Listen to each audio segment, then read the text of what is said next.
Hi guys. About 5 years ago I made a video called Sippy Cups Alternatives to Plastic, just to showcase that you can use non-plastic dishware with babies and children and still be safe and actually be more safe because you're not having to worry about any potential toxins in plastics. I thought it would be fun to show you those same products 5 years later, how they've held up, and everything that we've added since having second child. I now have a 3-year-old and a 6-year-old. So first up I had this Life Factory bottle. And this is the exact same one. I had it since Finley was a baby. He's 6 now. It looks brand new, like you've just purchased this off the shelf. It's been dropped a bajillion times. Still perfect. The lid eventually got chewed on, so I did purchase another lid to go on top of it. Honestly, both of my kids have really outgrown this by this point, and I need to find it a new home, and I think I know who I'm going to give it to. Next up, Finley had a Thermos brand, one of these Fogo, it's yours now, huh? Water bottle.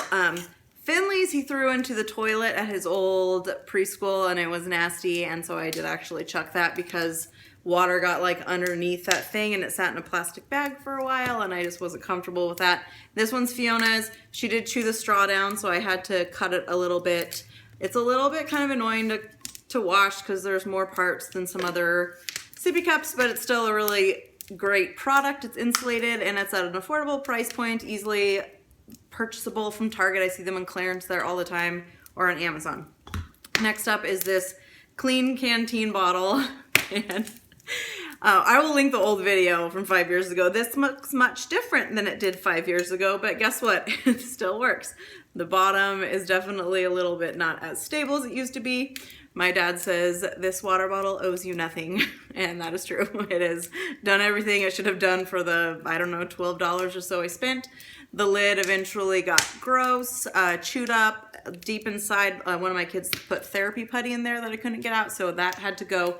Fiona's been using it without a lid for probably a year, and she loves it. I think I'm gonna try putting it in the play kitchen. It's yours! I'm gonna put it in the play kitchen, but it might find its way back to the real kitchen because she really does like drinking out of it. I had a product called the Safe Sippy, and I have no idea what happened to it. I think it was leaking. I think we moved twice, and I think it kind of disappeared during one of those moves, so I don't have that anymore. Mason jars we still use all the time. I was showing a small one that you can store breast milk in, and we still use those for little snacks and such. And we use these ones. This is like a main staple, especially for smoothies. I have since added a couple accessories to the mason jar collection. I got some of these lids from the Ball brand. I picked this up at like Target, I think. So you can screw that on. And then I also got these straws on Amazon from the brand Mason Jar Lifestyle. I went with this brand because they have these rounded edges there so that you don't cut yourself, and I figured it was worth a couple extra dollars to not have my kids cut their mouths. So we use those all the time. Next I showed a little pinch bowl, and Finley still uses this all the time, still in the regular rotation. Then I showed some cutlery. This was the $7 fork that we still use all the time. I had some bamboo spoons, and those, if you don't keep them oiled, they get kind of dry and splintery, so those ended up in the play kitchen.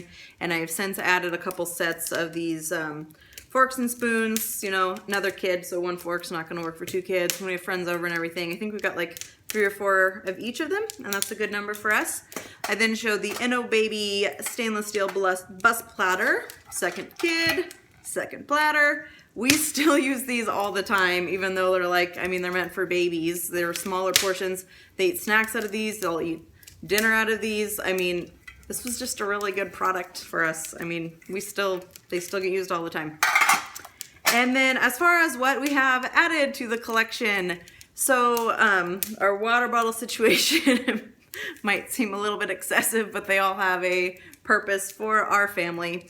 So this one doesn't get used all that much, but Fiona still really likes it, so we have it around. I don't plan on keeping it for that much longer. They each have 3 water bottles that are like the all-the-time water bottles. They each have one of these from Planet Box, and these are their school water bottles. So they go on Monday, they stay out their school all week long, and then on Friday I bring them home and wash them and bring them back on Monday. They each have a Life Factory water bottle with this kind of lid here, And these stay upstairs in their bedroom so that they always have water at night, and when they're up there playing during the day, they just already have waters up there.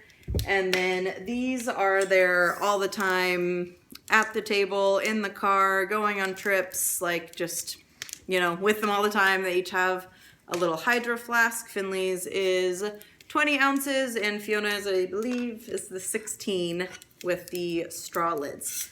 So, and then in addition to that, they just use our regular plates, like ceramic plates, ceramic bowls. We literally have like no plastic anything in the kitchen. And out of since babyhood and beyond, Finley, one of them, I can't remember who, one of them broke one plate. No, it was a bowl. One of them broke a bowl. Like, I'm okay with that ratio. That's not much at all. So adults, I mean, my best friend's broken more wine glasses in my kitchen than my kids have broken their plates. So anyways, thanks for watching. Let me know if you have any questions. Have a good day. Bye.